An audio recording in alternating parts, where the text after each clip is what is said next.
Magandang araw sa inyo. Welcome na naman sa Kerygma Conference Balita. Ako po si Randy Borromeo, kasama si... Ako naman po si Randy Borromeo din. Ako yun eh. Randy Borromeo naman ako. Talaga ako si Randy Borromeo eh.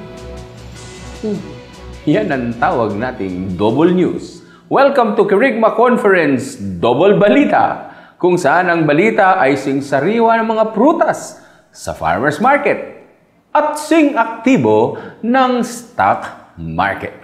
Sa ulo ng mga balita, tuloy na po ang Kerygma Conference sa November 24 and 25 sa SMX Convention Center at MOA Arena. At para bigyan kayo ng konti pang updates, ay ibibigay namin sa inyo ang mga recently confirmed speakers. Abangan ninyo ang mga ito. Para sa ating career stream, nandyan si Benedict Hernandez, ang bossing ng Accenture. Magsasalita siya sa career stream. Sasamahan siya ng motivational speaker at author, best-selling author, Chinky Tan. Ayan, napakaganda. At magsasalita din si Edward Lee sa business stream. Sa leadership stream naman, maririnig nating magsasalita ay si Boris Joaquin. Isa siyang certified trainer ng Lead Like Jesus Seminars. Ay, galing na leadership stream. Kasama naman sa prayer stream ay ang mentor ni Brother Bo Sanchez na si Mike Joseph. Mike Joseph. Magsasalita din si Mike sa single stream. Kukunin naman natin mula sa Cebu ang isang speaker natin sa prayer stream, ang head ng Cebu branch ng Elim Communities, Brother Bert Miranda. At sa mata ng mga balita, ang aming pinapangako sa inyong special announcement. I-announce natin ngayon.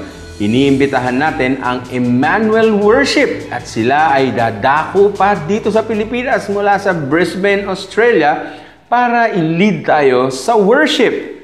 Naririnig na po ninyo ang mga awitin nila. Actually, kinanta nga yata kani-kanina lang. Emmanuel Worship, isang worship band na magli-lead sa atin sa presensya ng Panginoon. At magsasalita ang kanilang band leader ni si Pat Cady sa ating worship stream. Siya ay magbibigay ng isang special talk. Yan, aabangan natin ang Emmanuel Worship sa Kerygma Conference 2012. Yes! Sa ilong ng mga balita, nag-confirm na rin ang ating plenary speaker. Siya ay magsasalita sa grand opening ceremony ng Kerygma Conference. Siya ay walang iba kundi si Rosel Ambubuyog, isang champion.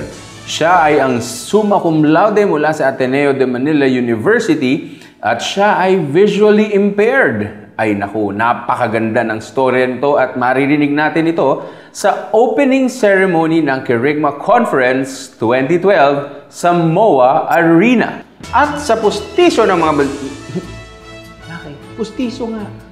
Ulo, mata, ilong, hindi sunod pustiso. Sa pustiso ng mga balita, meron tayong Quote for the Day. Ang ating quote for the day ay galing kay Albert Einstein. Ito ay binanggit niya at sinambit niya bago siya mawalan at malagutan ng hininga. Ang sabi ni Albert Einstein ay,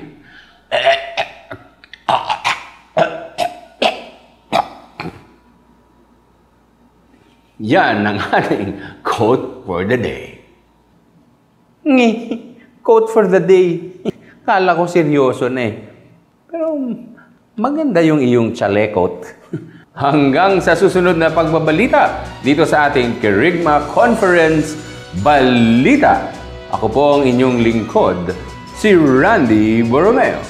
At ako naman po ay si Randy Borromeo din, nagsasabing, eto na, eto na, eto na, ha ha ha, Kerygma Conference, Kerygma Conference.